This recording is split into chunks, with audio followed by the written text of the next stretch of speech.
आज एक नए चैप्टर के साथ जिसका नाम है वैद्युत फ्लक्स एवं गॉस की प्रमेय स्टार्ट करते हैं बच्चों आज एक नए पार्ट के साथ। तो सबसे पहले देखते हैं विद्युत फ्लक्स क्या होता है बेटा विद्युत फ्लक्स। जैसे कि आप बोर्ड पर देख रहे हैं कि विद्युत क्षेत्र में स्थित किसी पृष्ठ से बद्ध विद्युत फ्लक्स उस पृष्ठ पर विद्युत क्षेत्र के पृष्ठ समाकलन के बराबर होता है, विद्युत फ्लक्स कहलाता है।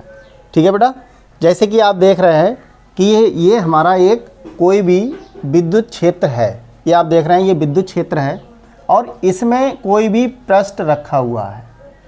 अब इसमें क्या करते हैं कि इसका पृष्ठ समाकलन का मतलब होता है, यानी पृष्ठ का मतलब एक छोटा सा पृष्ठ हमने ले लिया और समाकलन का मतलब क्या होता है, छोटे छोटे पृष्ठों को मिलाकर एक संपूर्ण पृष्ठ बन गया।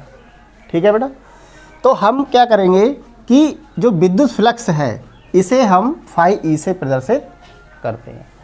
यदि हम देखें कि ई व ds का मतलब क्या होता है, एक छोटा सा पृष्ठ है ये, यानी कि एक पृष्ठ का एक छोटा सा पृष्ठ है जिसे हम ds से प्रदर्शित करते हैं और ई हमारा विद्युत क्षेत्र है। तो ई व ds के बीच में अगर कोई थीटा आ रहा है तो इसका जो फार्मूला बनेगा वो फाई ई बराबर इंटीग्रेशन यानी कि समाकलन ई इंटू ds। अगर मैं ई इंटू ds को इस तरीके से लिखूं, समाकलन ई ds कॉस थीटा, यानी डॉट यहाँ से हटेगा तो यानी क्या आएगा कॉस थीटा, तो इसका कितना निकल के आएगा ई कॉस थीटा। यानी कि जो ds है इंटीग्रेशन ds है, इसका मतलब होता है संपूर्ण पृष्ठ का क्षेत्रफल। यानी कि जब इसको हम s के बराबर मानेंगे तो हमारा फार्मूला कितना निकल के आएगा, फाई ई बराबर ई एस कॉस थीटा। ठीक है बेटा, ये होता है हमारा विद्युत फ्लक्स। ये बहुत ही ज़्यादा इम्पोर्टेंट है और ये कई बार यूपी बोर्ड की परीक्षाओं में आया भी है। तो बेटा इसके लिए आप स्क्रीनशॉट ले लीजिए।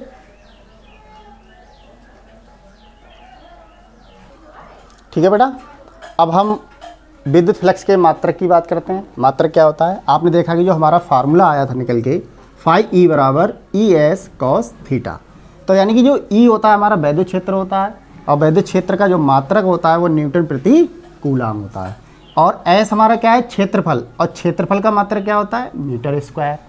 अब आप देख रहे हैं कि न्यूटन यानी कि मीटर स्क्वायर इनको गुणा कर दिया और जो हमारा कूलाम था यानी कि इसको हमने ऊपर पहुंचा दिया, तो ये इसकी पावर बन जाएगी -1। तो यानी कि हमारा मात्रक जो निकल के आया newton metre square into coulomb की पावर -1। ठीक है बेटा, ऐसे ही हम बात करते हैं विमा की।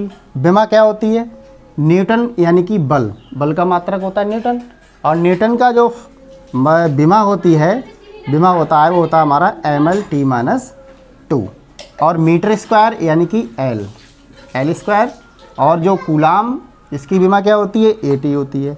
अगर मैं इसको सही तरीके से मॉडिफाई करूं तो सबसे पहले m, इसके बाद L और L, यानी कि एक L और पावर में 2 यानी कि 3 हो गए। ऐसे ही T, और ये T कितना है पावर में -2 है, और ये ऊपर है ये माइनस में ऊपर पहुंच के -2 और -1 कितना हो जाएगा -3, यानी T की घात -3, और ये A ऊपर जाके कितना बनेगा -1। तो यानी कि जो विद्युत फ्लक्स की बीमा होगी वो कितनी होगी बेटा mL की पावर 3, T की पावर -3 और A की पावर -1। ठीक है बेटा, आपको समझ में आया होगा। ये होता है विद्युत फ्लक्स का मात्रक और बीमा। ठीक है बेटा, इसका भी स्क्रीनशॉट ले लीजिए।